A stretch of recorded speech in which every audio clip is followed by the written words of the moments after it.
श्रीनिवास गोविंद श्री वेंकटेश गोविंद भक्तवत्सल गोविंद भागवत प्रिय गोविंद वेंकटरमण गोविंद। आपल्या या बालाजी देवस्थानातर्फे आयोजित प्रवचनमालेचं यंदा हे 21वे वर्ष। 21 वर्ष सातत्याने हा मिळणारा श्रोतृवर्ग आणि अनेक विद्वान प्रवचनकर्ते आपल्याला लाभतात आणि सर्वात महत्त्वाचं म्हणजे बालाजीची कृपा। यांनी अखंडपणे 21 वर्ष झाली प्रवचनमाला सुरू केली।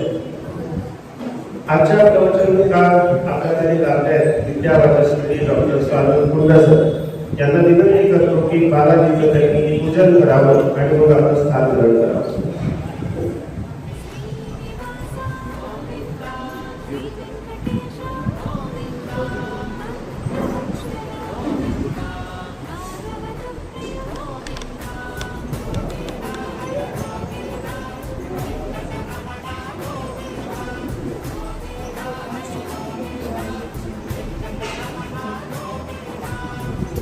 चला एकदा छान मध्ये आला श्री नारायण गोविंद।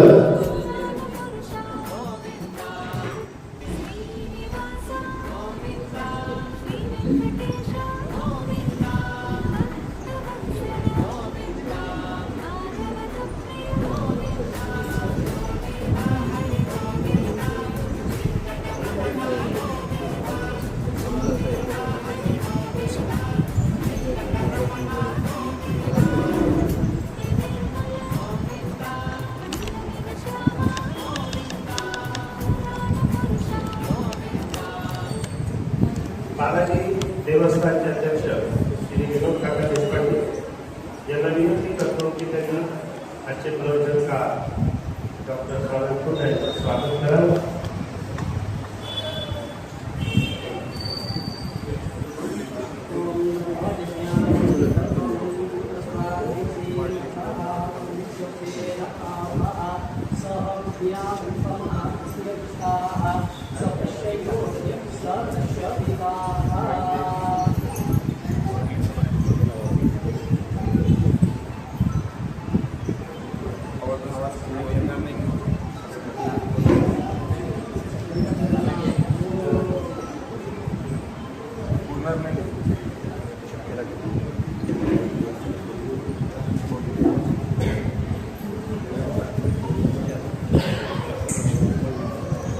सर्वांना सुपरिचित किंबहुना जगप्रसिद्ध असं म्हणायला आता करते डॉक्टर स्वानंद कुंडसर। काही लोक इतके हक्काचे असतात की त्यांना आपण म्हणू शकतो की सर तुमचा परिचय थोडा छोटा करूया। तो परिचय इतका वाढतो आहे आणि खरंच आनंदाची गोष्ट आहे, पण तरी आम्ही हक्काने म्हणू शकतो की सर थोडा परिचय कमी करू द्या। आमच्या कमिटीला मान घेऊन अगदी थोडासा परिचय त्यांनी पाठवला आहे। श्री गणेश अद्वैत वेदांत आणि संस्कृत साहित्य या 3 विषयावर ग्रंथलेखन त्यांनी केलं आहे। वृत्तपत्र लेखन, व्याख्यान, प्रवचन, YouTube या 4ही माध्यमातून संबोधन केलेलं आहे। Limca book of record, India book of record, national book of record, international book of record, London book of record अशा 5 विक्रमांची नोंद झालेली आहे। 96 पुस्तकांचं प्रकाशन आजपर्यंत झालं आहे। 30च्या वर ई-बुक्स, त्याच्यानंतर 6 ग्रंथांचं संपादन त्यांनी केलं आहे। विविध वृत्तपत्रांमधून 45च्या वर लेखमालिकांमधून आजवर 6000 लेख हे प्रकाशित झाले आहेत। धार्मिक, आध्यात्मिक, सामाजिक, शैक्षणिक संस्थांमधून 5000च्या वर व्याख्यानं, प्रवचनं झालेली आहेत। दूरदर्शन वाहिन्यांवर शेकडो प्रवचने, YouTube चॅनलवर श्री गणेश आणि संस्कृत साहित्य विषयावर 800च्या वर व्हिडिओ आहेत। नीती शतकम, मेघदूतम, अभिज्ञान शाकुंतलम, स्वप्न वासवदत्तम, वेदांत सार, भारतीय स्वयंशिक्षा पद्धती अशा विषयांवरील निशुल्क ऑनलाईन अभ्यासक्रमांना विविध विद्यापीठांनी मान्यता सुद्धा दिलेली आहे। जगभरातून हजारो संस्कृत प्रेमींचा प्रतिसाद हा निरंतर वाढत आहे। असा हा अल्प परिचय आमच्या विनंतीला मान देऊन त्यांनी पाठवला। आजच्या या प्रवचन मालेचं 31वं वर्ष, त्याचं हे पहिलं पुष्प. आजच्या त्यांच्या प्रवचनाचा जो विषय आहे नीती शतक हा प्रमुख प्रवचन मालेचा यंदाचा विषय आहे. नीती शतकम हा संस्कृत साहित्यातील अत्यंत प्रसिद्ध आणि उत्कृष्ट उपदेशात्मक काव्यग्रंथ आहे. महाकवी भर्तृहरी यांनी हा लिहिलेला आहे. या ग्रंथात मानवी जीवनाला दिशा देणारे, व्यावहारिक शहाणपण शिकवणारे आणि नीतिमत्तेचे धडे देणारे श्लोक समाविष्ट आहेत. नीती म्हणजे केवळ नियम नव्हे तर सुखी जीवनाचा पाया आहे. भर्तृहरींचे विचार शेकडो वर्षानंतरही आजच्या आधुनिक काळात तितकेच लागू होतात. सुवर्णाला घासल्याने त्याची चमक कशी वाटते, तसेच नीती शतक ऐकल्याने माणसाचे व्यक्तिमत्व होते. आज नीती शतक, त्याची माहिती आणि भर्तृहरींचा परिचय हा आजच्या व्याख्यानाचा विषय आहे. आता परिचय आणि हे सगळं मला दिलं. नीती शतक हे जसं आता सांगितलं की हजारो वर्षांपासून आजही तेवढंच उपयोगी आहे, तर तसंच सार्वभौम महाव्रत ज्याला म्हटलेलं आहे ते आहे यम, अहिंसा, सत्य, अस्तेय, ब्रह्मचर्य, अपरिग्रह ही जी 5 मार्ग आहेत, देश, काल, त्याच्यानंतर जाती, धर्म, कुठेही या गोष्टी लागू होतात, म्हणून याला सार्वभौम म्हटलंय. तसंच आपण नीती शतकाला सुद्धा सार्वभौम म्हणू शकतो, कारण आजच्याही काळात आधुनिक युगातील त्याची तेवढीच गरज आहे. मी आजचे प्रवचनकार त्यांना विनंती करतो की त्यांनी त्यांच्या सेवेला आले.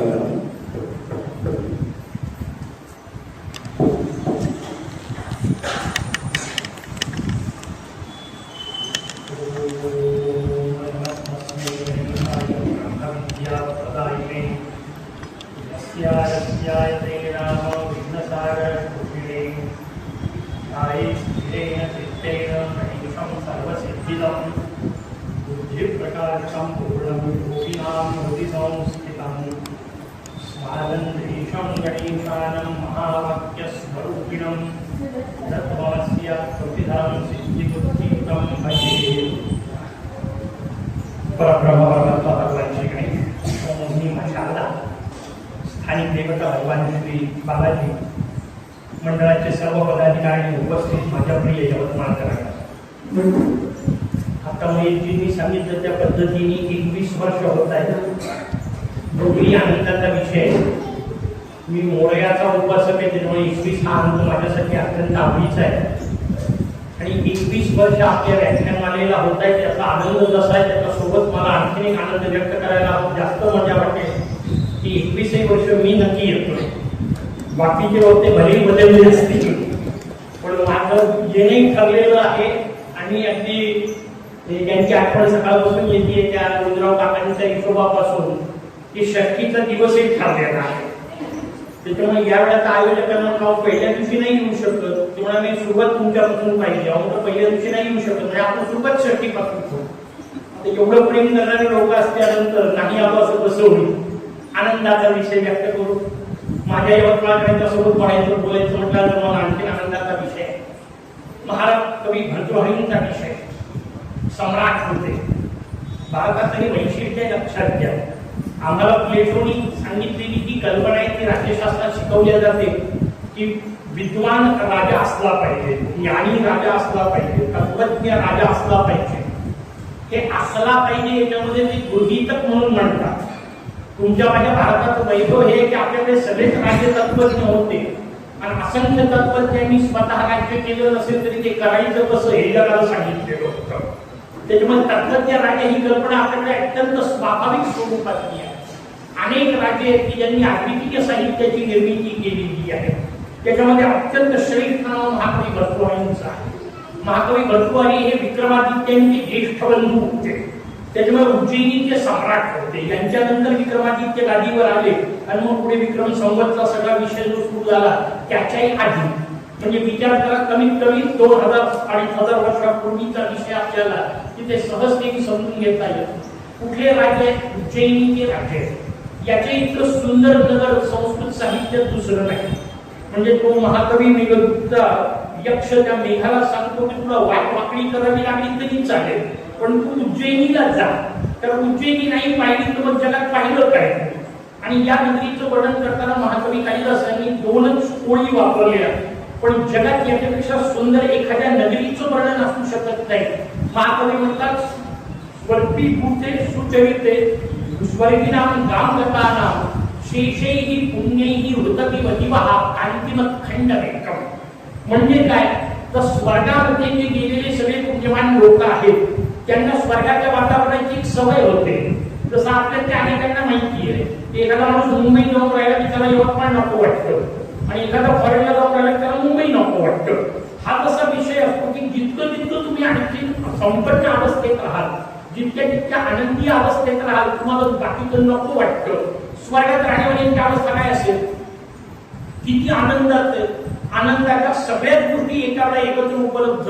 त्या स्वर्गात गेलेल्या त्या लोकांची अडचण अशी आहे, ते म्हणतात आता आम्हाला या वातावरणाशिवाय जगवत नाही. पण पंचायत आहे स्वर्गाची. तिथं आपण मुद्गलावर जेव्हा बोललो होतो तेव्हा मुद्गलांचं वैशिष्ट्य सांगताना सांगितलं होतं की मुद्गलांना जेव्हा न्यायकर्ता स्वर्गाचं विमान आलं तेव्हा मुद्गलांनी त्यांना विचारलं, मी स्वर्गात यावं असं स्वर्गात काय काय आहे? जे आपल्या डोक्यात ते सगळं त्या देवदूतांनी सांगितलं. मुद्गलांचा पुढचा प्रश्न फार महत्वाचा होता. महर्षी मुद्गल म्हणतात, मी स्वर्गात येऊ नये असं स्वर्गात काय काय आहे? अजब आहे. पहिल्यांदा प्रश्न विचारला होता कोणी, देवदूतही 2 मिनिटं कन्फ्युज झाले. आमच्या महाविद्यालयाच्या भाषेत आउट ऑफ सिलेबस प्रश्न होता, उत्तर काय द्यायचं? देवदूतांनी थोडा वेळ विचार केला आणि देवदूत म्हणतात, नाही 3 गोष्टी आहेत की ज्या गोष्टी स्वर्गात मिळत नाही. म्हणजे कोणत्या? म्हणजे पहिली महत्वाची गोष्ट, स्वर्गात तुमच्या पुण्यानुसार तुमचे स्तर असतात. म्हणजे अलीकडच्या भाषेत सांगायचं तर तुमचं पुण्य जास्त असेल तर तुम्हाला समोरच्या रांगेत बसायला भेटतं, आणि पुण्य कमी असेल तर बाल्कनीतून अप्सरांचे डान्स पाहावे लागतात. मग आता बाल्कनीत बसलेल्या माणसाला त्या समोरच्या मध्ये रेवा वाटणारच नाही, कारण तो जवळून पाहतोय, त्याला किती व्यवस्थित दिसतंय. आणि मग तिथे जर हेवा शिल्लक असेल तर हेवा शिल्लक आहे तर बाकीचं सगळं शिल्लक आहे. म्हणून तो एक विषय. त्यामुळे दुसरा दोष, म्हणजे दुसरा दोष हा महत्वाचा आहे की स्वर्गात तुम्ही केलेल्या पुण्याचं तुम्हाला फळ मिळत नाही, ते तुम्हाला भारतातच मिळतं. आणि तिसरा महत्वाचा दोष सांगितला, ज्या क्षणी तुमचं पुण्य संपेल त्या क्षणी तुम्हाला फेकून दिल्या जातं. एक म्हणते एक्सटेन्शन नावाची गोष्ट नाही. सगळेजण हे जे गेलेले आहेत, महाकवी कालिदास सांगतात, स्वर्गात गेलेले जे सगळे लोक आहेत त्यांच्या डोक्यासमोर प्रश्न निर्माण झाला. त्यांच्या डोळ्यासमोर हा प्रश्न आला की आता उद्या जर आपल्याला स्वर्गातून काढून टाकलं तर नंतर हा आनंद आपल्याला कसा मिळेल, ही आपली ती अवस्था कशी मिळेल. आणि म्हणून सगळ्यांनी मिळून एक बैठक घेतली. असं होत असतं की नाही विचारू नका, महाकवींना वाटतं. त्यांनी कल्पना रंगवली आहे. ते म्हणतात, स्वर्गात गेलेल्या सगळ्या पुण्यवंतांनी एक बैठक घेतली आणि त्या बैठकीत सांगितलं की आमचं उरलेलं पुण्य आम्ही तुम्हाला देतो, त्याच्या बदल्यात आम्हाला स्वर्गाचा एक तुकडा तरी द्या, एक भाग तरी द्या. स्वर्गामधल्या देवराज इंद्राने ते हो म्हटलं, या सगळ्यांचं पुण्य घेतलं आणि त्याच्या बदल्यात स्वर्गाचा एक तुकडा दिला. त्यांनी तो पृथ्वीवर आणून जिथे ठेवला, त्याचं नाव उज्जैनी. आता याच्यापर्यंत काय वर्णन करा तुम्ही एखाद्या नगरीचं? मानवी जीवनाच्या, मानवी बुद्धीच्या, कल्पनेच्या शेवटचं वर्णन जे आहे ते वर्णन आपल्या समोर महाकवींनी केलं. म्हणून जसं नीती शतकम आपल्या समोर आहे, त्या नीती शतकमच्या सोबत सांगितलं झालं, जसं आपल्याला आयुर्वेदांनी आता सांगितलं मेघदूतम. मेघदूतम म्हणजे आपले सगळे व्हिडिओ असेच उपलब्ध आहेत. याच्यावर आपल्याला ते सांगून ठेवतो मुद्दा, याच्यावर आपल्याला एक दिसतोय QR कोड दिसेल, नसेल तर आयुर्वेदांकडून मागा. त्याच्यावर तुम्हाला सगळे मालिका पाहायला मिळतील. त्या सगळ्या मालिकांमध्ये मेघदूतम तेवढे श्लोक तरी ऐका. त्याच्यात उज्जैनीचं वर्णन आहे, मानवी जीवनातलं वर्णन किती श्रेष्ठ लोकांचं असू शकतं आणि तशा नगरीचे राजे भर्तृहरी, हे सांगायचंय मला. किती श्रीमंती वर्णन करताना महाकवी कालिदास मला पुन्हा आठवतात. महाकवी कालिदास म्हणतात की या याच्यामध्ये बगीच्यामध्ये किंवा इथल्या बाजारामध्ये जेव्हा तुम्ही फिरता तेव्हा त्या बाजारामध्ये जे रत्नांचे, सोन्याचे, मोत्यांचे, कोवळ्यांचे ढीग रचून ठेवलेले आहेत ते पाहिल्यानंतर रत्नाकर म्हणजे समुद्रात आता फक्त पाणी उरलंय असं वाटतं. म्हणजे जणू काही समुद्रातले सगळे रत्न काढून आणून त्या उज्जैनीच्या बाजारामध्ये मांडलेले आहेत. अशा प्रकारचं दिव्य वैभव, या वैभवाचे मालक एक भर्तृहरी. मला ते सांगायचंय. आणि सगळ्यात महत्वाची गोष्ट, इतक्या वैभवाचा मालक असलेला सुद्धा आपल्याला श्रीमंत राजा म्हणून माहित नाही, तर भर्तृहरी नाथ म्हणून माहिती आहे. कारण या सगळ्यानंतरही वैराग्य ज्याला प्राप्त होतं ना, भारतीय संस्कृती बंधन त्याला करते. लक्षात घ्या, श्रीमंती असायलाच पाहिजे नाही असं नाही. आपण वारंवार बोललेलो इथे सुद्धा बोलताना की मी जसा सिद्धिपतीचा उपासक आहे तसा बुद्धिमतीचाही उपासक आहे, पण माझा मूळ या सिद्धीला डावीकडे ठेवतो आणि बुद्धीला उजवीकडे ठेवतो. ते सांगताना जरूर काही सांगतो की लक्षात ठेवा, आयुष्यात सिद्धी असायलाच पाहिजे, पण सिद्धीपेक्षा बुद्धी उजवी आहे. कारण बुद्धीने सिद्धी मिळवता येते, सिद्धीने बुद्धी नाही मिळवता येते. पैसा किती दिला कुठं हा जो प्रकार आहे तो समजून घ्यायचा आहे. आणि म्हणून वैराग्यशाली अशा प्रकारचे भरतृहरी आपल्याला माहिती आहे, नाथ संप्रदायाचे भरतृहरी आपल्याला माहिती आहे. आणि त्यांच्या जीवनातल्या अर्थात एक अत्यंत महत्वाची गोष्ट आहे, या कोणीही महाकवींनी स्वतःबद्दल फारच क्वचित काही लिहून ठेवलंय.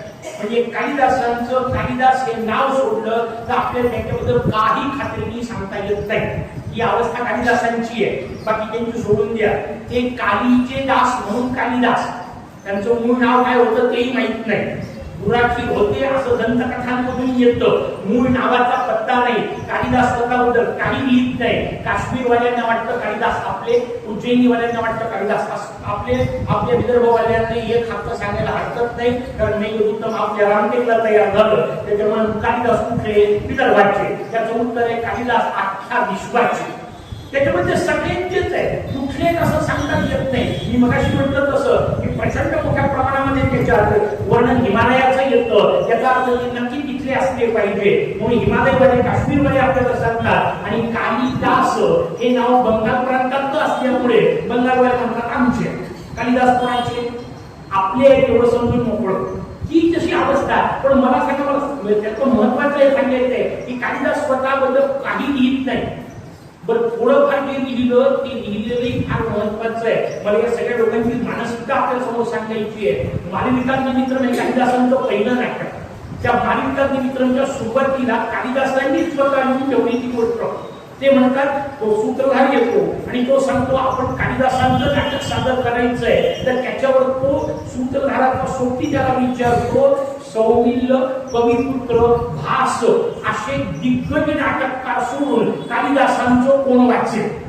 म्हणजे विचार करायला 3 नावांची कालिदासांना धास्ती वाटत होती. भास, सौमिल्य, कविपुत्र. त्यातलं आज भगवंताच्या कृपेने भासांचे 13 नाटक सापडले.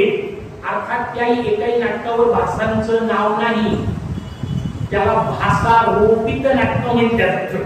भासांचा आरोप केला जातो. कारण का तर स्वप्न वासवदत्तम भासांचं हे परंपरेने माहिती होतं आणि स्वप्न वासवदत्तम सारखी रचना या नाटकांची आहे, म्हणून यांना भासारोपित म्हटलं जातं. भासांनी स्वतःचं नाव लिहिलं नाही.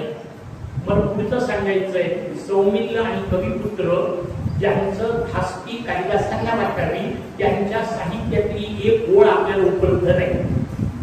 किती विचित्र आहोत आपण लक्षात घ्या, किती दुर्दैवी आहोत. कालिदासांना श्रेष्ठ वाटणारे लोक आपण गमावले. आणि आता पंचायत अशी आहे, एखाद्या प्राचीन ग्रंथालयात एखादं असं सापडलं तरी ते सौमित्राचं हे कळायला मार्ग नाही, कारण त्याच्यावर त्यांचं नाव किती शक्यता नाही.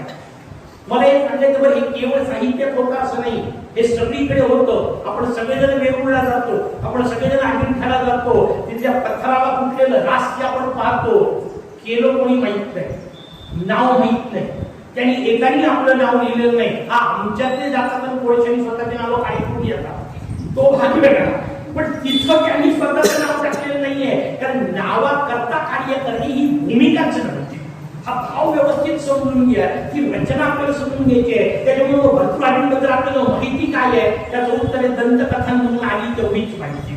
आणि दंतकथा अशा मजेदार आहेत. 2 पत्नींबद्दलच्या 2 कथा आहेत.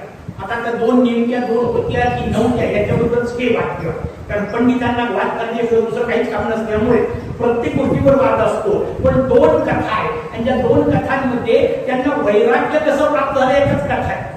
साम्राज्य कसं प्राप्त झालं याच्या कथाच नाही, त्यांनी राज्य कसं चालवलं याच्या कथाच नाही, वैराग्य कसं प्राप्त झालं. कारण सम्राट सुद्धा वैराग्यशाली होतो, हेच भारताचं वैशिष्ट्य आहे.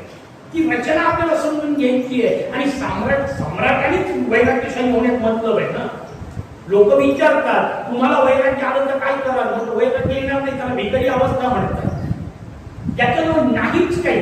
म्हणजे आमचे परमपूज्य पिताश्री महाराज चतुर्थीची एक मस्त व्याख्या सांगायची. तेव्हा चतुर्थी कशाला म्हणतात? म्हणे चतुर्थी त्याला म्हणतात घरामध्ये सगळे डबे भरलेले असताना, मला खाण्याची ताकद असताना, पचवायची माझ्या क्षमता असताना आणि पाहणारं कोणी नसताना न खाणे याला चतुर्थी म्हणतात. डबे तरी कमी आहेत, खायची ताकद नाही, समोर सगळे गोड पदार्थ भरले तरी आता डायबिटीस 300 पोहोचलेला आहे, हा खाटा काय गोड, त्याला चतुर्थीकडे नाही म्हणत, त्याला फाके पण न म्हणतात. हा हिशोब समजून घ्या. वैराग्याच्या गोष्टी काही करायच्या असतात त्याच्याजवळ सगळं आहे, सम्राटपद आहे त्याच्याजवळ, आणि तो सम्राटपद सोडतो. का सोडतो? त्याचं उत्तर आपल्याला ते समजून घ्यायचंय की सम्राटपदात मिळत नाही असं काहीतरी मिळतं. म्हणजे या वेगवेगळ्या उपक्रमांचा उल्लेख आता केला ना, त्याच्यात एक सुंदर उपक्रम आहे, न विसरता जरूर आस्वाद घ्या. दत्त यदू संवाद, अवधूत यदू संवाद नावानी त्याच्यावरची आपली 30 प्रवचन व्याख्यान व्हिडिओ स्वरूपात पाहायला मिळतील. कारण मी आज त्याचं त्यानिमित्ताने सगळ्यांच्या समोर सांगतोय, प्रत्येकापर्यंत पोहोचेल न पोहोचेल. दत्त यदू संवाद आहे, अवधूत यदू संवाद आहे. यदू 2 अद्वितीय राज्य झालेत आपल्याकडे, एक महाराज यदू आणि एक महाराज रघु. सगळे सम्राटाची यादी समजून घ्यायची म्हणजे मग आपल्याला वर्तुळाची निमित्तपणाने समजतील. महाराज यदू आणि महाराज रघु हे असे दिव्य लोक आहेत दोघं जण की ज्यांच्या वंशात भगवान जन्माला आहे. रघुवंशामध्ये भगवान रामचंद्र स्वरूपात आले, यदुवंशात भगवान श्रीकृष्ण स्वरूपात आले. पण लक्षात घ्या, या दोन्ही अवतारांनी अवतार धारण केल्यानंतर आपल्या वंशाचं नाव बदललेलं नाही. पुढे रामवंश नाहीये, पुढे कृष्ण वंश नाहीये, उलट भगवान श्रीकृष्ण स्वतःला यदुवंशी म्हणून घेतात, भगवान रामचंद्र स्वतःला रघुवंशी म्हणून घेतात. आणि महत्वाची गोष्ट ही आहे की असे दिव्य राज्य की ज्यांच्या वंशात जन्माला आल्याचा भगवंताला अभिमान वाटतो. आता शांतपणे स्वतःला विचारा, महाराज रघु आणि महाराज यदू यांच्याबद्दल आपल्याला 5-5 वाक्य तरी सांगता येतील का? किती विचित्र अवस्था आहे. इतके श्रेष्ठ राजे, त्यांच्याबद्दल आपल्याजवळ माहिती नाही. दुर्दैव हे आपल्या देशाचं. कारण अशा पद्धतीच्या विचित्र शिक्षण पद्धतीत आपण शिकलो की हे सगळं आपल्यापासून दूर ठेवल्या गेलो. 75 वर्षानंतर आज कुठेतरी महाविद्यालयांमध्ये भारतीय ज्ञान पद्धती शिकवायची वेळ आली, कारण माहितच नाही. इतकी दुर्दैवी अवस्था. आम्हाला ना यदू माहिती आहे ना आम्हाला रघु माहिती आहे. बरं, यांच्यावर प्रचंड साहित्य आहे. रघुवरचा अख्खा रघुवंश आहे, सगळ्या वंशाचं वर्णन केलेलं आहे महाकवींनी. गेले 945 दिवस मी रोज लिहितोय, आणखी 500 दिवस चालेल, इतकं रघुवंश अफाट आहे. विचार करा, 14 साहित्य तुमच्या माझ्या साहित्यकारांनी निर्माण करून ठेवलं आणि ते सगळे वैराग्यशाली अवस्थेत जातात. कारण ते म्हणतात यदूंच्या याच्यातला जो विषय त्याच्यावर मी सांगत होतो आपल्याला, ते महाराज यदूंच्या समोर भगवान दत्तात्रय येऊन पोहोचतात. राजा रघु खाली उतरले, पाय धरले, सम्राट गादीवरचा खाली येत होता आणि ज्ञानाचे पाय धरत होता. त्याला तेव्हा भारत अद्वितीय होता. ज्ञान हे त्याच्या पलीकडचं होतं. महाराज यदूंनी विचारलेला प्रश्न आहे, अहो अंगावर लंगोटी शिवाय काही नाही दत्त महाराजांच्या. एक लंगोटी अंगावर नेसलेली आहे, पण तुमच्या जवळ जो आनंद, जी प्रसन्नता, जे सुख, जी शांती आहे ती मला सम्राट असून गादीवर नाही. नेमकं हे शिकवायचं. का सम्राट भर्तृहरी नाथ होता ते आपल्याला समजून घ्यायचंय. सम्राट भर्तृहरी म्हणतात सगळं आहे, सगळे साधन आहेत, पण त्या सगळ्या साधनांच्या पलीकडे जे असायला पाहिजे ते नाहीये. प्रचंड मोठा महाल आहे, अप्रतिम मोठा त्याच्यावर बदला, त्यांचा स्वतःचा कक्ष आहे, त्या कक्षामध्ये भला मोठा पलंग आहे. आता मगाशी सुरुवातीला म्हणतात तसं एक सोडून 2-2 राण्या आहेत. पण हे सगळं असूनही सुख, शांती, समाधान नावाची गोष्ट नाही. मग मला सांगा, जर सम्राटाला राजवाड्यामध्ये बसून सुख, शांती, समाधान मिळत नसेल तर आपल्या कुटुंबियाचे कसं घेईल? कारण समाधान ही गोष्ट साधनांवर अवलंबून नसते. इतक्या प्रवचनात सांगितलेलं मुद्दाम वारंवार सांगण्याचा पदार्थ, इथं बसलेला एकही माणूस परिस्थितीने सुधारण्या इतका वाईट नाही आहे. कोणी एखाद्या तरी परिस्थिती किती वेळा भागवत ऐकलं, किती वेळा महाभारत ऐकलं, सुदाम्याची कथा किती वेळा ऐकली. इथं बसलेल्या एकाची ही परिस्थिती सुदाम्या इतकी वाईट नाही. आणि पुढचं वाक्य जास्त मजेदार, इथं बसलेल्या एकाची मनस्थिती सुदाम्या इतकी चांगली नाही. किती आठवलं लक्षात घ्या. तेवढ्या विपरीत परिस्थितीत तो सुखात राहतोय, तेवढ्या विपरीत परिस्थितीत आनंदात आहे. कारण मुखामध्ये श्रीकृष्ण गोविंद हरे मुरारे आहे. खेळ ते सांगायचंय. नीती शतकम का लिहिलं त्याचं उत्तर आपल्याला तिथं मिळतं. सम्राट भर्तृहरी म्हणतात, संपत्तीनी सुखाचे साधन गोळा करता येऊ शकतात, सुख नाही गोळा करता येत. पलंग घेता येऊ शकतो, झोप कशी घ्या. आणि मोजता येणाऱ्या कुठल्याही गोष्टीपेक्षा अमूर्त गोष्ट जी असते, मोजता न येणारी गोष्ट जी असते ती मोठी असते. साधन मिळू शकतात, सुख नाही. आमचे पूज्य गुरु महाराज मस्त सांगायचे, कलेक्टरच्या जवळ तेवढ्या सगळ्या गोष्टी माझ्या घरात आहेत.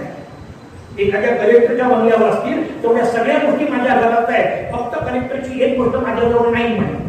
एका शिष्याने गमतीने विचारलं, म्हणे दादा काय नाहीये? म्हणे सगळ्या जिल्ह्याची काळजी. ती कलेक्टरच्या मागे मी सुखात हो.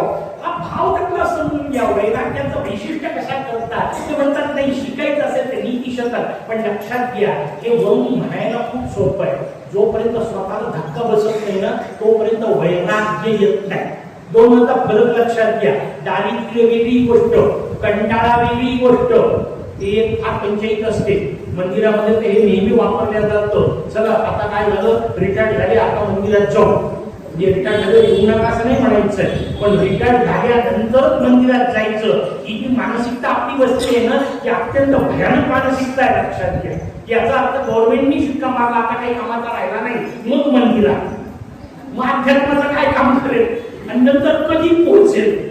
अध्यात्म ही तारुण्यात करण्याची गोष्ट आहे. अर्थात अर्थच नाही, वेळ आहे ते दुरुस्त आहे, त्याच्याबद्दलचा प्रश्न नाही. पण भाव तो समजून घ्या त्यातला, की रचना आपल्याला समजून घ्यायची आहे. सगळं असताना करता येणे, पण आपली अडचण काय असते, सगळं अडचण असताना आपल्याला सुखाची नवनवीन आसक्ती सुटत राहते. आणि मग सुख जेव्हा मिळूच शकत नाही हे लक्षात येतं, तेव्हा तो झटका बसतो. आपल्यालाही वैराग्य येतं, पण ते तात्पुरतं असतं.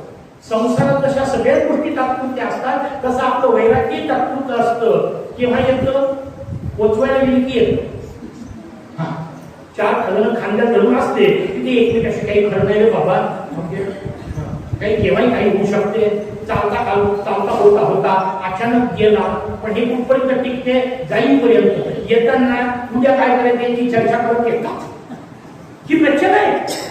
समर्थांनी तो हिशोब घेऊन ठेवला, मला एक त्याचा दुधा सोसला आहे, अकस्मात ही पुढे जात आहे. पण हे सगळं पाहत असताना, म्हणून मी पर्वत वर्गात सांगताना गमतीने सांगितलं, आपण सगळ्या गोष्टी पाहतो, आपल्याला दिसत नाही. शब्द व्यवस्थित लक्षात घ्या. पाहणं वेगळी गोष्ट आहे, दिसणं वेगळी गोष्ट आहे. आपल्या डोळ्यासमोर त्या गोष्टी नुसत्या येतात, दिसतात आपल्याला, नाही असं नाही. पाहतो कुठं, पाहिलं कोणी, त्याचं उत्तर आहे सिद्धार्थाने पाहिलं. त्याला 3 गोष्टी दिसल्या, आपल्यालाही दिसले. सिद्धार्थाने माताला दिसला, पण सिद्धार्थाने स्वतःला प्रश्न विचारला, हा असा का झाला, म्हणजे वयानुसार होतो आणि मी पण होणार का, हा प्रश्न सगळ्यात महत्वाचा आहे. मी पण म्हातारा होणार का, त्या सारख्याने सांगितलं हा सगळेच होतात, तुम्ही पण होणार. त्यांनी पहिल्यांदा पाहिलं. मग दुसरा प्रकार झाला, समोर एक रोगी दिसला, म्हणजे हा का असा झालाय, म्हणजे रोग झाले त्याला का होतात, म्हणजे म्हातारपणात होतात, याचा अर्थ मला पण होणार का, त्यांनी स्वतःला लावलंय, त्याला पाहणं म्हणतात. लक्षात घ्या. आणि तिसरा प्रश्न आला, समोर एक मृत्यू यात्रा गेली, ती अंत्ययात्रा पाहिली, म्हणजे हा याचं काय झालं, म्हणजे हा मेला. त्यांनी पुढचा प्रश्न विचारलाय, मी पण मरणार का, आणि खाली उतरले. रथ सोडून दिला, ते खाली उतरणं जे आहे ना त्याला वैराग्य म्हणतात. कारण ते स्वतःला लावून घेतलंय. लक्षात घ्या. असं वैराग्य त्या परिस्थितीतून येतं, जी परिस्थिती पाहत आहे. मी म्हटलं तसं आपल्याला फक्त दिसत आहे, हे डोळ्यासमोर होत आहे, आणि हे सगळं पाहत असताना सुद्धा मी कसा, त्याचं उत्तर आहे मी दाबराव. या अवस्थेमध्ये जे जगणं आहे ते नेमकं समजून घ्यायचंय. कुठंतरी धक्का बसावा लागतो. 2 वेळा धक्का बसलाय. कवी भर्तृहरींच्या आयुष्यात 2 वेळा धक्का बसला. म्हणून मी मगाशी म्हटलं 2 पत्नी, तर 2 पत्नी असेल तर 2 धक्के तर लागतीलच. त्याच्या किंवा 2 पत्नींचं वर्णन आहे, आणि 2 पत्नींचे 2 धक्के आपल्याला सांगितले. पहिला धक्का त्यातल्या त्यात सौम्य होता, म्हणून त्याच्यानंतर सुधारले. म्हणजे व्यवहारात ज्याला आपण म्हणतो पुन्हा जागेवर आला, म्हणजे काय, पुन्हा संसारातच राहला, त्याला सुधारला. आपल्या हिशोबात कसं म्हणतात तसं झालेलं आहे. पहिली पत्नी तिचं नाव आहे अनंगसेना.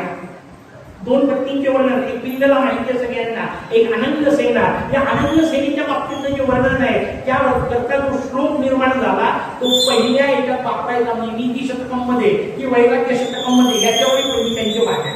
पण ते पंडित असल्यामुळे त्यांना वाद करू द्या. आपण उपासक आहोत, साधक आहोत, रसग्राहक आहोत, आपल्याला काय करायचे वाद. म्हणून जसं मगाशी सांगितलं की जरी या ग्रंथाचं नाव नीती शतकम असलं तरी आपल्याला व्हिडिओ पाहायला मिळतील 140. पहिला पाहायला मिळेल प्रस्तावनेचा आणि 139 श्लोक. हे शतकानं कसं काय झालं तर त्याचं उत्तर नाही. पूर्वी शतकच होतं, नंतर श्लोक वाढत गेले. कशी वाढत गेले निमित्त निघाले म्हणून आपल्या समोर सांगतो. काय होतं, आजच्यासारख्या सोयी नव्हत्या. आजच्या ज्या सोयी आहेत सगळ्या पद्धतीच्या टायपिंग आहे, नाना प्रकारची पुस्तकं निघतात. पूर्वी सोयी कुठं होती? हस्तलिखित लिहिणे अत्यंत दुर्मिळ गोष्ट होती. आपल्याकडे लिहिणे हा प्रकार फार नंतर वापरण्यात गेला, फार कमी लिहिल्या गेलेलं आहे. तर आपल्याकडे ज्ञानाला लिहून हा प्रकारच नाही, ज्ञान हे ऐकून करायची गोष्ट आहे. म्हणून ज्ञानाकरता शब्द श्रुती, वेदाकरता शब्द श्रुती. कारण ऐकायचं आणि ऐकून लक्षातच ठेवायचं. लक्षात ठेवलेलंच आपल्या कामाचं, पुस्तकातलं कामाचं नाही. त्याच्यामुळे सुभाषित केलं पुस्तक स्थापन या विद्या परहस्तगत धनम प्राप्य काले संपन्ने न सा विद्या न तद्धनम. जेव्हा तुम्ही पुस्तकातली विद्या असेल ती तुमच्या काही कामाची नाही. कारण वेळेवर पुस्तकं थोडे येतात, म्हणजे पूर्वी येत नव्हते. आजकाल महाविद्यालयात पुस्तकं सोबत येतात. परिस्थिती बदलली, वेगवेगळ्या भाषेतली. मला सांगायचं हे महत्वाचं आहे की पुस्तकाचा विषय नाही, ऐकून पाठ करायचा. पण लक्षात ठेवा, ज्या काळात एक एक ओळ लिहिणं कठीण होती त्या काळातली लिहिलेली ग्रंथालय 3-3 महिने जळत होते. एवढं ज्ञान भंडार असेल विचार करा, कल्पना आपल्याला सहन होऊ शकत नाही. इतकं अद्वितीय ज्ञान भंडार भारताजवळ होतं. मला पुढची गोष्ट सांगायची आहे की त्या याच्यामध्ये जेव्हा लिहिणं कठीण होतं, रिकामी जागा मिळाली की त्या जागेत एखादा तसा श्लोक आठवला की लिहिणेवाला तिथं लिहून ठेवायचा. ते मी माझ्या अनुभवातलं गोष्ट सांगतो तुम्हाला. आमचे आदरणीय मोठे वैद्य सर होते. त्या मोठ्या वैद्य सरांना मी जेव्हा शाळेत नवीन लागलो तेव्हा काहीतरी पत्र पाठवायचं होतं, घरी ते नव्हते आणि त्यांना काहीतरी निरोप पाठवायचा होता, काहीतरी शाळेशी संबंधित विचारायचं होतं. त्या मुलांना दिले कागद, पोरं आपली तयारी करतात, टापटन वही फाडली. पोरांनी थोडी घेतली असे पैसे, त्यांनी वही काल फाडला. मी आपला मोठा समास केला आणि त्याच्यामध्ये जे लिहायचं होतं ते एका बाजूला लिहिलं, कारण लिहायच्या 2-4 वही होत्या. चपराशान धरलं, त्यांच्याकडे पाठवलं, त्यांचं उत्तर वापस आलं. माझाच कागद माझ्या हातात होता, मी जो मोठा समास केला होता त्या समासात उत्तर आलेलं होतं. मी तेव्हापासून समजून ठेवलं की आयुष्यात हे गोष्ट वया गेली नाही पाहिजे. आणि आज अभिमानाने सांगू शकतो 96 पुस्तकं लिहिली असतील तर त्याच्याकरता कमीत कमी 10,000 पानाच्या वर लिखाण झालेलं असेल, पण एकही कागद फाडून ठेवलेलं नाही आजपर्यंत. हे संस्कार त्याच्यातून आलेले. अत्यंत कठीण होतं जेव्हा लिहिणं, तेव्हा शेजारी तो लिहून ठेवायचा एखादा श्लोक, पुढचा तो त्याच्यावरून प्रत तयार करायचा, तो त्याही शब्दाला लिहायचा. जसं आज आपण करायला होणार नाही काय, झेरॉक्स सुद्धा तुम्ही गेले आणि मी त्या श्लोकाच्या आधी जर आयएमपी लिहून ठेवलेलं असेल आणि ते मामी करायच्या हिशोबात इम्पॉर्टंट या अर्थाने ते पोरं तिथे लिहून ठेवतात, ते झेरॉक्स मध्ये ते म्हणणारच आहे ना. तिथं अंडरलाईन केलेलं असेल, संदर्भ असं स्पष्टीकरण असं जर अधिकारी लिहिलं असेल तर झेरॉक्स मध्ये तेही लिहून येणार आहे. मी एका वर्गात जाऊन अंडरलाईन लिहून ठेवा, अंडरलाईन करून ठेवा, संदर्भ केलेलं आहे सगळं. केलेलं कोणी आहे? झेरॉक्स आहेत, म्हणजे अधिकारी आधीच लिहिलेलं होतं. ते जसं येतं तसे नवीन नवीन श्लोक येत गेले आणि म्हणून ते 139 पर्यंत पोहोचले. मालिका जेव्हा करायची होती तेव्हा मी जेवढ्या ग्रंथातून मी तेवढे घेतले, म्हणजे तेवढे किंवा जास्त ऐकायला मिळेल, तेवढं चांगलं लोकांपर्यंत पोहोचवता येईल अशा हिशोबात ते शतक वाढत गेलेली आहे. मला सांगायचं महत्वाचं आहे की जी अनंग सेना आहे त्या अनंग सेनेच्या बाबतीतला प्रसंग मी एवढ्या करता सांगितलं की नीती शतकात की वैराग्य शतकात, कारण तो श्लोक दोन्हीकडे चालण्यासारखा आहे. काय झालं, एक दिवस गोरक्षनाथ तिथे येऊन पोहोचले, यांच्या दरबारामध्ये, यांच्या राजधानीमध्ये येऊन पोहोचले आणि गोरक्षनाथ ग्रंथाचे भगवान मच्छिंद्रनाथांचे शिष्य ते गोरक्ष येऊन पोहोचले. गोरक्षांनी भटवाडीकडे पाहिलं, सम्राट पदावर बसलेला दिसतोय, पण आहे तर आपला पार्टी बदलली आहे, बदलून घेऊ, याचं पक्षांतर करून घेऊ. कसं करायचं? राजाला सांगितलं तर निघतं, तो निघणार नाही, कारण त्याला त्या राजवैभवाची सवय लागलेली आहे. जोपर्यंत झटका बसत नाही तोपर्यंत वैराग्य येत नाही. मग झटका बसवायचा म्हणून गोरक्षनाथांनी एक अद्वितीय कृती केली. त्यांनी हात वर केला तर ते नाच आहे, काही होऊ शकतं. एक अद्वितीय फळ तयार केलं आणि ते फळ राजाला दिलं, म्हणजे तू हे खा. एकदा हे फळ खाल्लं की जो कोणी हे फळ भक्षण करेल त्याला आयुष्यात कधी म्हातारपण येणार नाही आणि त्याला आयुष्यात कोणता रोग होणार नाही. राजा म्हणतो एवढा मला साधू सांगतोय खरं आहे. पण राजाने विचार केला मी आयुष्यभर तरुण राहण्यापेक्षा जर माझी बायको तरुण राहिली तर आनंद जास्त मिळेल की नाही. राजा बायको तरुण राहिली पाहिजे कारण ती म्हातारी झाली तर तुमच्या तारुण्याचा उपयोग नाही ना. तुमच्यात किती उत्साह असणार बायको उठायची वजन पंचायत असेल तर ती जी अडचणी ती राजाच्या डोक्यात आहे. राजा म्हणतो याच्यापेक्षा माझी बायको चांगली राहिली पाहिजे तिची तब्येत चांगली राहिली पाहिजे ती सुंदर राहिली पाहिजे. राजाने ते फळ धरलं ते आनंद सेनेला दिलं. काय नाव मस्त आहे तिचं आनंद सेना. आपल्याला सामान्यतः नाव ऐकून बाहुबलीमध्ये देवसेना माहिती देवाच्या सेनेची ही आनंदाची सेना. आनंद शब्द वापरला जातो भगवान मदनाकरता. किती सुंदर असे विचार करा. मदनाच्या सेनेची जो काही सेनापती असलेली म्हणून आनंद सेना तिला ते फळ खायला दिलं. गडबड अशी आहे जुन्या काळापासून आहे नवीन आहे. या आनंद सेनेचं राजावर प्रेम नव्हतं. तिला भलताच आवडत होता. त्याचं नाव चंद्रचूड सांगितलंय. तिचं त्या चंद्रचूडावर प्रेम आहे आणि त्या चंद्रचूडाला काही जागी ते चंद्रचूड नावाचं व्यक्ती असं सांगितलं आणि काही जागी गोरक्षांनी तशा प्रकारचा वेश घेतला आणि तिला मोहिनी टाकली आणि तिच्याकडून ते फळ घेतलं असंही वर्णन आहे. दोन्ही वर्णन आपल्याला अनेक वर्णन मिळतील कारण ह्या कथा लिहिलेल्या नव्हत्या. त्यांना जे सांगायचं ते महत्वाचं आहे. गोरक्षांनी स्वतः टाकली तिच्या पुरुषाचा वेश घेतला तिच्यावर मोहिनी टाकली तिच्याकडून ते फळ हस्तगत केलं. का कारण ते गावातल्या एका रूपरेखा नावाच्या वेश्याला नेऊन दिलं. तिला सांगितलं हे जर तू खाशील तर तू आयुष्यभर सुंदर राहशील आणि आयुष्यभर तुला कोणताही रोग होणार नाही. पण वेश्या असून ती विचारशील होती. ती म्हणाली माझ्यासाठी घाणेरडी बाई वाईट कामं करणारी सगळ्या जगाला वाईट मार्गाला लावणारी ही चांगली होण्यापेक्षा जर सम्राट असा झाला तर किती बरं. तिने ते फळ राजाला दिलं. राजा डोक्यावर मारून घेतला. राजा म्हणतो जिच्यावर मी प्रेम करतो ती तिसऱ्यावर प्रेम करते. तो त्या वेश्येवर प्रेम करतो ती वेश्या माझ्यावर प्रेम करते. राजाने अद्भुत वाक्य लिहून ठेवलंय धिक्ताम च तम च मदनम च इमाम च माम च. त्यालाही धिक्कार आहे तिलाही धिक्कार आहे माझ्या बायकोला.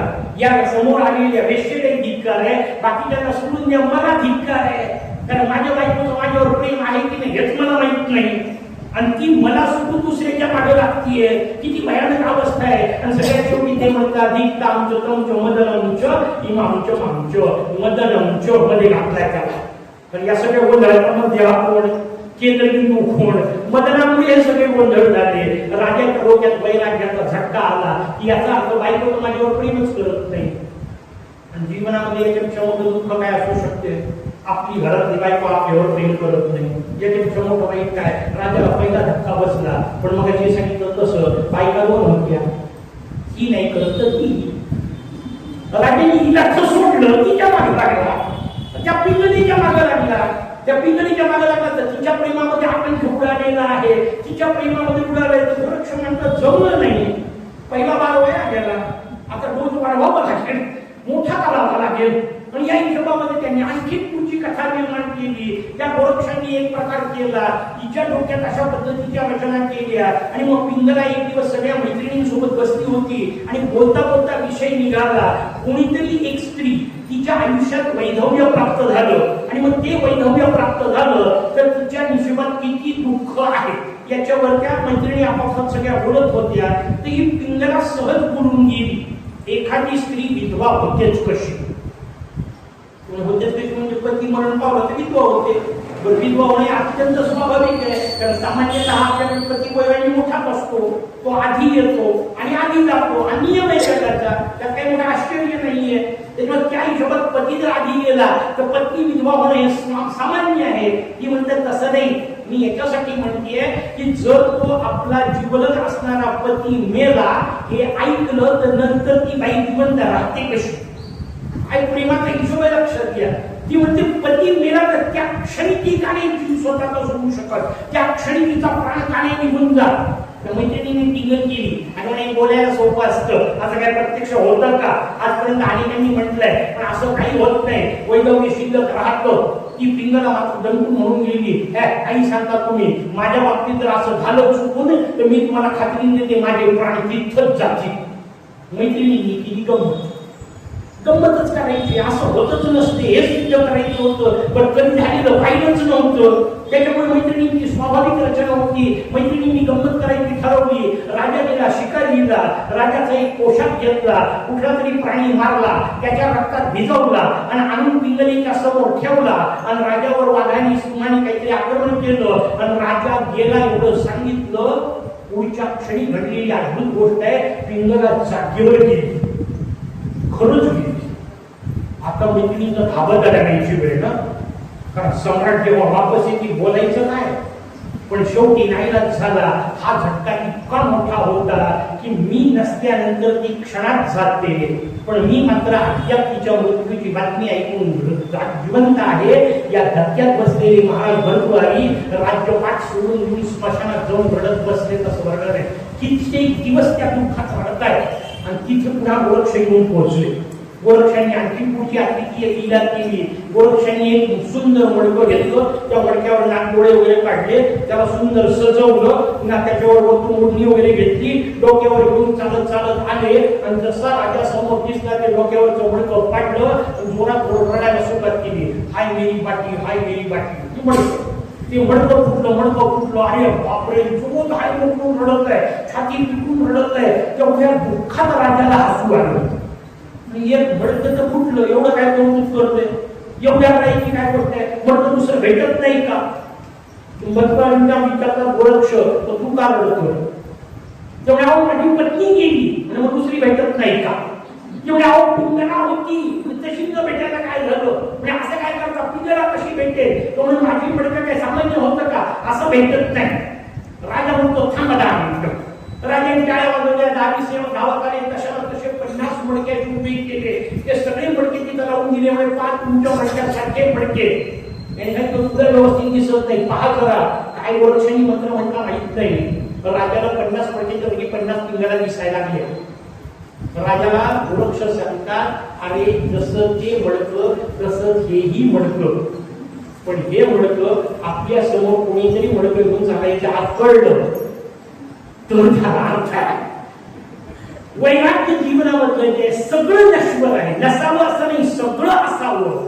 पण हे सगळं असताना डोक्यातली गोष्ट शांतपणे असली पाहिजे की हे सगळं नश्वर आहे, हे सगळं कधीतरी नष्ट होणार आहे. आणि नाही नष्ट झालं तर ज्याच्यासाठी हे सगळं गोळा केलं तो देह नष्ट होणार आहे. हेच तर शिकायचं. ते जेव्हा पक्क आतमध्ये बसेल ना, तेव्हा जे प्राप्त होतं त्याला वैराग्य म्हणतात. आणि वैराग्याचा संबंध भिकारीपणाची नाही, पुन्हा सांगतोय. सम्राट मात्र वैराग्यशाली नंतर झालेले आहे. ते म्हणतात मी वैराग्य धारण करतो. आणि मग त्याच्यानंतर त्यांनी जे लिहिलं, म्हणून आयुष्यात 3 शतकं लिहिले. एकच शतक आपल्या समोर नीती शतक नाही, आणखी 2 शतक आहे. एक शृंगार शतक नावाचं शतक आहे. नीती पहिल्यांदा लिहिली. मानवी जीवनाचे जे टप्पे आहेत ते टप्पे समजून घ्यायचे. नीती सुरुवातीला लिहिलं नीती शतकम, नंतर लिहिलं शृंगार शतकम. 2 प्राण्या होत्या.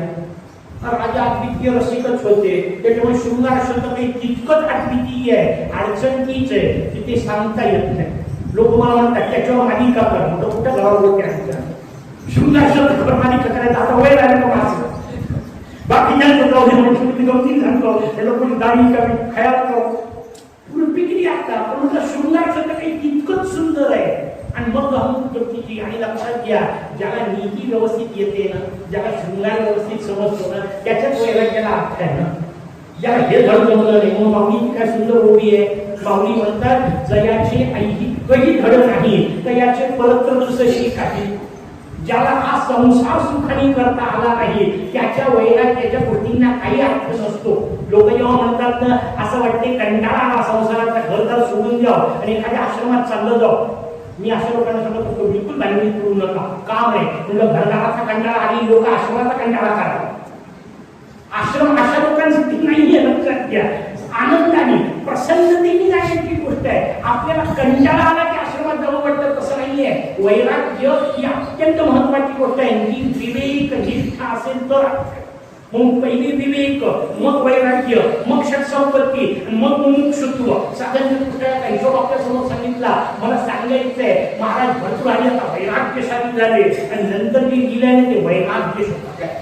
त्या वैराग्य शतकाची सुरुवात झाली त्या श्लोकाने. म्हणून गीतां चौतमं चौपदनं च इमां जमां च ही जी रचना आहे ती आपल्याला तिथं पाहायला मिळते. या महाकवी भरतुराणींनी नीती शतक लिहिलं. कशाला नीती म्हणतात? त्याचं उत्तर आहे, या जगामध्ये 3 प्रकारचे जीव आहेत. जेवढे सगळे 84 लक्ष योनी आपण ज्याला म्हणतो त्या 84 लक्ष योनीमध्ये 3 प्रकारचे जीव आहेत. कोणते? एक पहिल्या प्रकारचे जीव जे ना हलू शकतात ना बोलू शकतात, म्हणजे सगळ्या वनस्पती, वृक्ष, वेली हे सगळे त्याच्यामध्ये आहेत. ते सगळे सजीव आहेत, पण त्यातल्या कोणालाही ना हलता येतं ना बोलता येतं. दुसऱ्या प्रकारचे जीव जे हलू तर शकतात पण बोलू शकत नाही, ते दुसऱ्या प्रकारचे. मग सगळे पशुपक्षी त्याच्यामध्ये आले, ते हलू शकतात पण बोलू शकत नाही. आणि तिसरा अद्वितीय जीव भगवंतांनी निर्माण केला, त्या गटात आपण एकटेच आहोत. बाकीच्या सगळ्यांमध्ये अनेक आहेत, कितीतरी वृक्ष आहेत, कितीतरी पशु आहेत, माणूस एकच आहे, लक्षात घ्या. आणि हा एकमेव अद्वितीय निर्माण केला ज्याला हलता पण येतो आणि बोलता पण येतो. पंचायत एकच आहे, काय बोलायचं हे कळत नाही. कुठं बोलतील आणि काय बोलतील पण बोलता येतं, ही अद्वितीय रचना आहे, लक्षात घ्या. आणि बोलता येण्यामध्ये नेमकी अडचण येते, कारण ज्याला बोलायचंय त्याला काय बोलायचं हे जेवढं कळलं पाहिजे त्याच्यापेक्षा जास्त काय नाही बोलायचं हे कळलं पाहिजे. नाही तर दुसऱ्या दिवशी पुन्हा मुलाखत द्यावी लागते, मला तसं म्हणायचं नव्हतं. बोला कशा हे फालतूचे प्रकार नसले पाहिजे. त्याच्यामुळे तुमच्या वाणीवर तुमचं नियंत्रण असलं पाहिजे. आणि वाणीवर नियंत्रण असायचं तर ते फार बुद्धीपर्यंत असावं लागतं. कारण बोलतो कुठून? काय मुद्दा रचना आमच्या व्याकरणकारांनी सांगितली. व्याकरणकार मला एक आठवले की भरतुराईंनी जसे हे 3 ग्रंथ आहेत ना, तसा आणखीन एक ग्रंथ भरतुराईंच्या नावावर आहे. खात्री नाही, पुन्हा म्हणतात पंडितांची वादविवाद त्याच्यावर, पण वाक्पदीय नावाचा अद्वितीय ग्रंथ आहे, व्याकरणशास्त्रावरचा ग्रंथ आहे. त्या व्याकरणाने सांगितलं बोलता कसं येतं. बसल्या बसल्या विचार करा, म्हणजे तुम्हाला लक्षात येईल. बोलण्याची प्रक्रिया किती अद्वितीय. महर्षी पाणिनींनी सांगितली, आत्मा बुद्ध्या समेत्यार्थात मनोनुते ते विवक्षया मन कायाभिमाहंती स्वप्रेरयति मारुतम मारुतः पूर्वसिंचन मंत्रम जनयति स्मरम. काय मुद्दा रचना, आत्मा चैतन्य ते असल्याशिवाय काहीच करता येत नाही. म्हणून त्याचा पहिले विषय तो बुद्धीच्या सोबत. कारण बुद्धी जरी असली तरी ती जड आहे, त्याला जोपर्यंत चैतन्याचा धक्का बसत नाही तोपर्यंत बुद्धी काम करू शकत नाही. बुद्धीचा विषय सांगितला, त्या बुद्धीच्या सोबत विचार होतो. बुद्धीमध्ये पहिल्यांदा विचार येतो काय बोलायचंय, पण बोलण्याचं काम कोणाचं? ते बुद्धीचं नाही. बोलण्याचं काम कोणाचं आहे? आपल्या अवयवामध्ये मोठी पंचायत आहे. ज्याला एक येतं त्याला दुसरं येत नाही, दुसरं येतं त्याला पहिलं येत नाही. त्या भगवान रामचंद्रांचं वर्णन करताना आचार्य तुलसीदासांनी एक फार मुद्दा रचना लिहिली. ते म्हणाले, कसे दिसतात रामचंद्र सांग. त्या सगळ्या मैत्रिणी म्हणतात नाही सांगताय. देवी सीता विचारते, रामचंद्र कसे दिसले. त्या मैत्रिणी म्हणतात नाही सांगता येत. किंवा सीतेने जेव्हा पाहिलं तेव्हा मैत्रिणी विचारतात कसे दिसले. सीता म्हणते नाही सांगतायत. का नाही सांगतायत? तुलसीदास लिहितात, गिरा अनयन नयन बिनबाणी. काय म्हणतात रचना आहे. गिरा म्हणजे जीभ, अनयन जिभेला दिसलं नाही. आणि जे नयन आहेत ते बिनू पाणी, त्यांना बोलता येत नाही. ज्या डोळ्यांनी पाहिलं त्यांना बोलता येत नाही, आणि ज्या जिभेला बोलता येतं तिने पाहिलं नाही. कोणता संवाद होईल? नेमकी अडचण आहे. मग या सगळ्यांमध्ये विचार बुद्धीने केले, बोलायचं तोंडाने आहे, दोघांमध्ये कनेक्शन कोणाचं? त्याचं उत्तर आहे सगळ्या शब्दात असणारं तत्व. म्हणून मनाचा विषय सांगितला. मनोविदुमते विवक्षया, हा विवक्षित अर्थ. जे बोलायचे तेच. मला असं म्हणायचं नव्हतं नाही, मला असंच म्हणायचं. हा हिशोब जेव्हा पक्का असतो तेव्हा असेल जेव्हा बुद्धी स्थिरपणे काम करत असेल, मग ती मनाला सांगते. मनाने काय करायचं? मन पोटातल्या अग्नीला हलवतं. 4 प्रकारची अग्नी सांगितली. काय काय विज्ञान आहे आपल्याकडे. भौम नावाचा अग्नी सांगितला. तर्कसंग्रह वाचा कधीतरी. भौम अग्नी याचा अर्थ जमिनीवरचे पदार्थ पेटवून जो अग्नी तयार होतो. लाकडं असेल, कोळसा असेल त्याला भौम अग्नी म्हटलं. दुसरा सांगितलं दिव्य अग्नी. दिव्य म्हणजे कोणता? पाण्यापासून तयार होणार विजेचा विषय.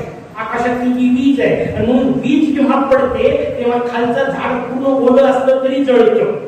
कारण ते पाणी त्या विजेला अडवू शकत नाही, कारण ती निर्माणच पाण्यातून झाली आहे. पाणी विजवू नाही शकत तिला. हा हिशोब त्याचा समजून घ्या. म्हणून दिव्य आधी सांगितला. तिसरा सांगितला आकर्ज, म्हणजे धातूमध्ये असणार. जसं सोनं वितळवलं कचरा जळून जातो, सोनं नाही जळत, ते पतलं होईल, ते द्रव स्वरूपात येईल, नष्ट नाही होत किती वेळा जाळलं तरी. म्हणून त्याच्यात अग्नी आहे. आणि चौथा सांगितला उदरज, पोटात अग्नी आहे. कशावरून ते व्याख्यानात तिने एक तास चालू घ्या म्हणजे समजते पोटात अग्नी आहे की नाही.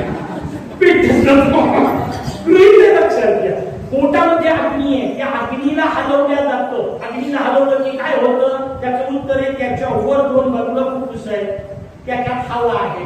हवेच्या खाली अग्नी पेटला, हवेच्या खाली अग्नी पेटला की हवा गरम होते, गरम झाली की वर येते. कारण गरम झालेल्या हवेला वर जाण्याशिवाय मार्ग नाही. ती फुफ्फुसातली हवा वर येते, वर आली की श्वास नलिकेतून अन्न नलिकेतून वर येते. आणि मग माझी जीभ वेगवेगळ्या 8 नवी स्पर्श करते. अष्टस्थान आणि वर्णानं बोलले हिशोब सांगितला तर नाही बोलायचंय, पण व्याकरणाचा विषय आणखी आपल्याला सांगतो. 8 वेगवेगळ्या नवी स्पर्श करते. काही वर्ण फक्त कंठातूनच निघतात. कंठवर्ण ओ क ख ग कंठातून आले. तिथेशानाम तालू तालूला दाताच्या किंचितवर च छ ज छ य उच्चार पा. जेवढं त्याच्या मागचं शास्त्र आहे, इंग्रजीमध्ये ज्याला फोनेटिक्स म्हणतात. अर्थात ते फोनेटिक्स फक्त एवढंच सांगतं तोंडात उच्चारण कसं होतं. खालून जे आतापर्यंत सांगितलं ते बाकीच्या शास्त्रात नाही, ते फक्त संस्कृतमध्ये मिळेल. तो विषय तिथला. आणि मग च छ ज य ट ठ ड ढ ण वरती लागली जी मूर्धन्य वर्ण द थ द ध न दाताच्या मागे लागली दंत्य वर्ण उपध्मानी आणा ओठो प फ प भ म. ओठाला ओठ न लावता हे 5 वर्ण म्हणून दाखवा. आजचं मानधन तुमचं. ओठाला ओठ चिटकू द्यायचे नाही, प फ ब भ म म्हणून दाखवा. बेफिकीर आजचं मानधन तुमचं. का मला माहिती आहे म्हणतात येत नाही म्हणून सांगतोय. किती विचार आहे आणि काय काय कवी आपल्याकडे होऊन गेले. निरोष्ठ रामायण नावाचं रामायण आहे. त्याला रामायण सुद्धा म्हणता येत नाही, कारण रामायण शब्दामध्ये म आहे.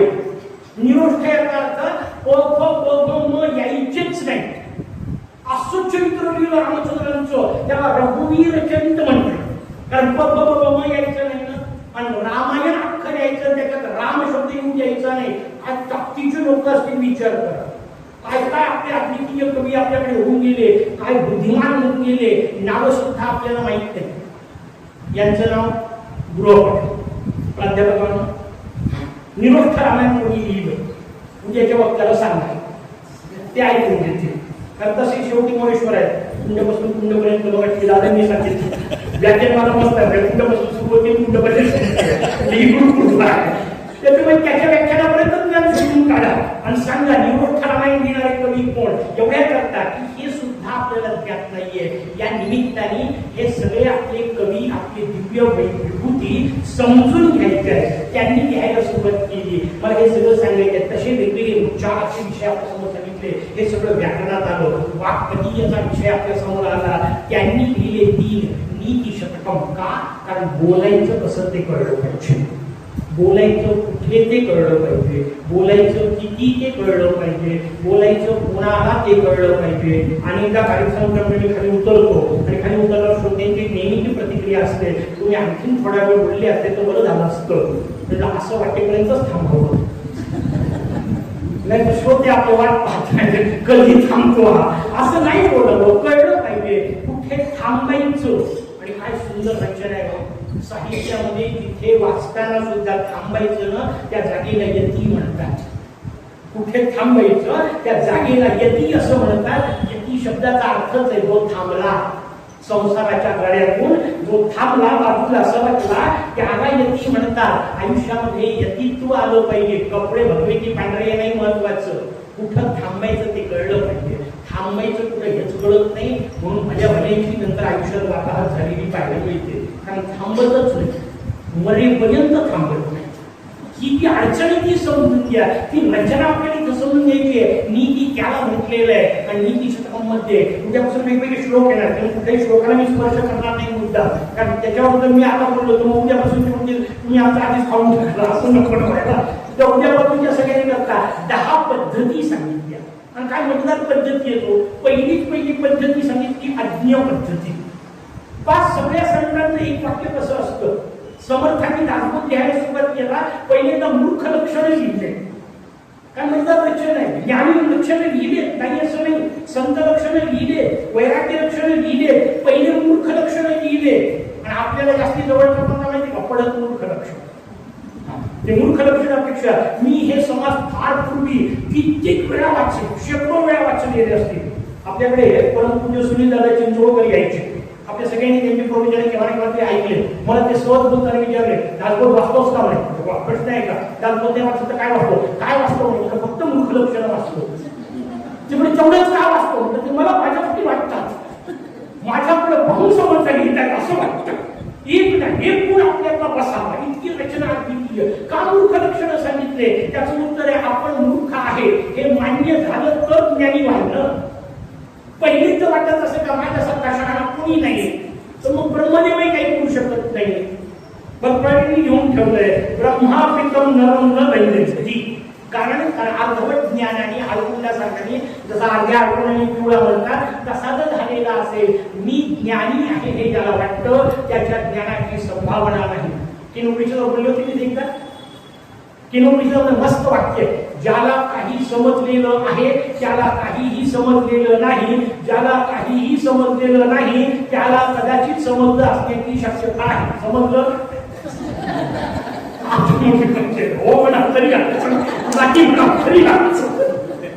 पण ज्याला काही समज नाही त्याला काही समजलं असण्याची शक्यता नाही. कारण समजणी ही गोष्ट ज्ञानेंद्रिय आपण ज्यांना म्हणतो ते बाहेर पाहू शकतात, आत नाही. आणि ज्याच्या मंदिरात बसलोय त्याची तिथी एकादशी आहे, बाहेर नाही पाहायचंय. बाहेर 10 दिवसात पाहिल्यानंतर जे सुख मिळत नाही ते आतमध्ये पाहिल्यावर मिळतं हे कळणे याला एकादशी म्हणतात. फराळाच्या पदार्थाचा संबंध नाही, ते खाणे नका खाऊ, बाहेर नाही पाहायचंय. जसे दिशात रावण पाहत होता, सुखी नाही झाला, त्याला सांगितलं आत पहा, कारण इथं बसलाय अमृत कुंभ. हा जो विषय आहे तो समजून घ्यायचा आहे. ते म्हणतात ब्रह्मापितम नरम न वैद्यती. ब्रह्मदेव सुद्धा त्याला, आणि इतके सुंदर सुंदर सुभाषित आहेत, उद्यापासून तुम्ही सगळे ऐकाल. एकेका सुभाषितावर जीव ओढून टाकावा अशी रचना, त्याच्यात जोड सुभाषित. आजकाल नवीन आपल्या लोकांना वाटते काही काही नवीन आलं, काहीही नवीन नाहीये. तुम्ही नवीन साहित्याच्या काळात, नवीन नाटकांच्या चित्रपटांच्या काळात ज्या ज्या गोष्टी पाहता त्या सगळ्या पूर्वीच्या संस्कृत साहित्यकारांनी आधीच घेऊन ठेवल्या. आजच्या काळामध्ये सिक्वलचा जमाना आहे की नाही, एक पिक्चर चांगला जमला तर त्याचा दुसरा काढतात. आमच्या भरतवारींनी सिक्वल सुभाषित लिहिले, पहिल्यांदा 3 उदाहरणं दिले. म्हणजे हे सगळे 3 उदाहरणं सांगतो. एक वेळ समुद्र सुद्धा तरुण जाता येईल, एक वेळ चिडलेला नाग डोक्यावर फुलासारखा घेता येईल, पण मूर्खाचं चित्त धरवणं शक्य नाही. ते म्हणाले नाही, हे जरी आपण सांगितलं खूप कठीण आहे तरी अगदीच अशक्य नाही, जमू शकते.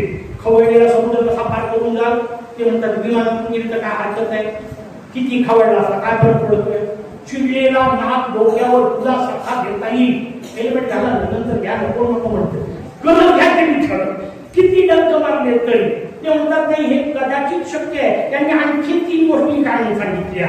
म्हणजे एक वेळ वाळू रगडता रगडता तेल निघत, एक वेळ फिरता फिरता सशाचं शिंग सापडत. कुठून सापडत नसतेच त्या वाटतं, पण ते म्हणतात नाही एक वेळ फिरता फिरता सशाचं शिंग सापडत, एक वेळ मृगजळातून पाणी पिऊन तहान भागवता येईल, पण मूर्खाचं समाधान करता येत नाही. हा महिला वचन आहे. मग काय करायचं, त्याचं उत्तर आहे बिलकुल बोलायच्या भानगडीत पडायचं नाही. संस्कृत साहित्यकारांनी सांगितलंय मूर्खांची वाद घालू नये, त्यांची संख्या एकनी वाढते. पडू नये, मौनम सर्वार्थ साधनं. आपल्याला आठवतात ते म्हणतात शांत राहावं, कारण कुठे थांबावं हे कळलं. हा जो विषय आहे तो नेमकेपणे आपल्याला आज्ञा पद्धती सांगितली. पण आयुष्यामध्ये आज्ञाच राहाल तर मग जन्माला कशाला आले. आपल्याला महाभारताने सांगितलं आहार निद्रा भय मैथुनंच सामान्य पशुधनानाम, हे असलंच पाहिजे, स्वाभाविक आहे. भूक लागते खाल्लंच पाहिजे, त्याच्याबद्दलचा प्रश्न नाही. पण आहार निद्रा भय आणि मैथुन एवढंच करत राहाल तर माणूस कोण कशात जन्माला आले.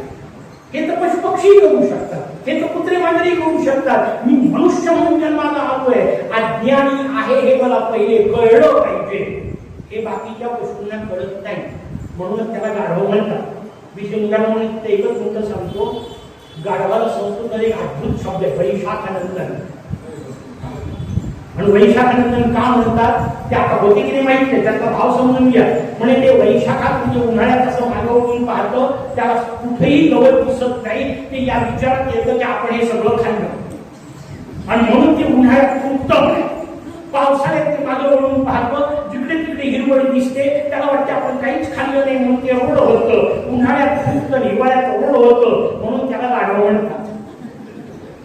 कारण भासमानावरच जगतो काय वस्तुस्थिती. आपण किती खाल्ले आपल्या पोटाला कळायला पाहिजे, पाहून थोडं ठरवायचं असते, पण त्याच्याकडे पाहून जर ठरवत असेल तर म्हणून त्याला गाढव. पण आपल्याकडे गाढवाला सुद्धा सुंदर शब्द वैशाखानंदन. त्याच्यामुळे आता जर कोणाला म्हणायचं असेल तर या वैशाखानंदन एवढंच म्हणतात.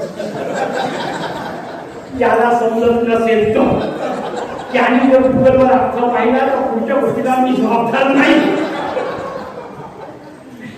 पण संस्कृतमध्ये मस्त शब्द आहे ग्रामसिंह. काय काय अद्भुत शब्द आहे तो.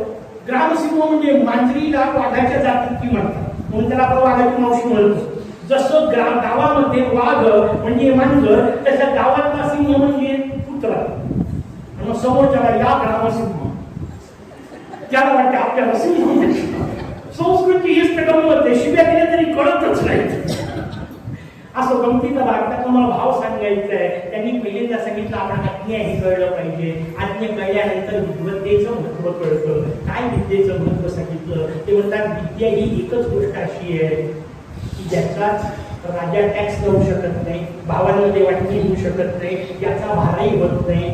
100 पुस्तकांना उल्लेख मग 96 केला, 100 होणार आहे. सगळे डोक्यात घेतलं तर मला उचलता येत नाही अशी अवस्था झाली आहे. एवढे भगवंताच्या कृपेने पुस्तकं झाले, पण एवढे सगळे पुस्तकं लिहिणाऱ्या डोक्यामध्ये किती भार वाटत असेल तुम्हाला? असं होते का? नाही. विद्येचा भार होत नाही. विद्या राजात टॅक्स लावू शकत नाही, भाऊ त्याच्यात वाटणी मागू शकत नाही. इष्टिकीत मागतील, विद्येत कशी वाटणी मागा शक्यच नाहीये ते. म्हणून विद्या धनम सर्व धन प्रधानम. काय म्हणतात रचना सांगितली आहे, ती रचना आपल्या समोर समजून घ्यायची आहे. विद्येचं महत्व सांगितलं, नुसतंच विद्येचं महत्व सांगून उपयोग नाही, कारण ज्ञानाला आपल्याकडे नपुंसक म्हटलेलं आहे. ज्ञान हा शब्दच नपुंसक नाहीये. त्याच्यामुळे ज्ञान नपुंसक आहे. ज्ञान काही होऊ शकत नाही जोपर्यंत त्याला कृतीची जोड मिळणार नाही. म्हणून गंमत लक्षात घ्या, सुरुवात विद्येपासून केली, पहिल्यांदा अज्ञतेपासून केली, मग विद्ये, आणि शेवटचा हिशोब कर्माचा सांगितला. शेवटची कर्मपद्धती सांगितली, आणि कर्म करत असताना ते कसं असलं पाहिजे, त्याच्यात परोपकार आले, त्याच्यात दया आली, त्याच्यात ज्ञान आलं, त्याच्यात वेगवेगळ्या गोष्टी. सगळं जीवन परोपकारासाठी आहे. हा अत्यंत सुंदर सिद्धांत आपल्याला महात्मे भटवटून दिला. ते म्हणतात, मेल्यानंतर त्या प्राण्याचं चांगलं कामी येतं, हाडं कामी येतात, त्याचे शिंग कामी येतात, त्याच्या वस्तू कामी येतात. मेल्यानंतर सुद्धा पशु जगाच्या कामी पडतो. माणूस हा जगाच्या पाठीचा एकमेव जीव आहे. आपण तर जातो, सोबत 2 झाडं जातात. आपल्या काही किती विचित्र अवस्था आहे लक्षात घ्या. मेल्यानंतर आपल्या जीवनाचा कवडी उपयोग नाहीये. त्यांना ते नाही सांगायचंय, त्यांना सांगायचंय मेल्यानंतर जर या जीवनाचा उपयोग नसेल तर जोपर्यंत आहे तोपर्यंत इतरांच्या कामी पडा. मग त्यांनी परोपकाराचा हिशोब आपल्या सगळ्या संस्कारांनी सांगितलं. परोपकारार्थ वहन्ति नद्याः, नदी परोपकारासाठी वाहते. दुहन्ति गावाः, गायी परोपकारासाठी दूध देतात. फलन्ति वृक्षाः, मग अशी सांगितले दोन्ही प्रश्न आले त्याच्यात. न हालू शकणारे वृक्ष, हालू शकणारी गाय आणि नदीचं निर्जीव, ते सगळे परोपकारासाठी जगतात. तुमचं माझं जीवन जर परोपकारी नसेल तर त्या जीवनाला अर्थ काय? या पद्धतीची रचना आपल्याला महात्मे भटुराणी सांगणार आहे, दैव पद्धती सांगणार आहे. पण दैव याचा अर्थ नशिबावर भाग घेऊन बसायचं नाहीये. म्हणून दैव पद्धती आधी सांगितली, पण पुढे कर्म पद्धती सांगितली. कारण मी माझ्या जीवनात काय मिळवायचं हे माझ्या हातात आहे, आणि हे माझ्या हातातलं जीवन ठरवणे याला नीती म्हणतात. तसं नीती शतकम. उद्यापासून आपण सगळेजण त्याचा आस्वाद घ्या. उद्यापासून त्या सगळ्या भक्तांना शुभेच्छा, आणि श्रोते म्हणून तुम्हाला शुभेच्छा. जय.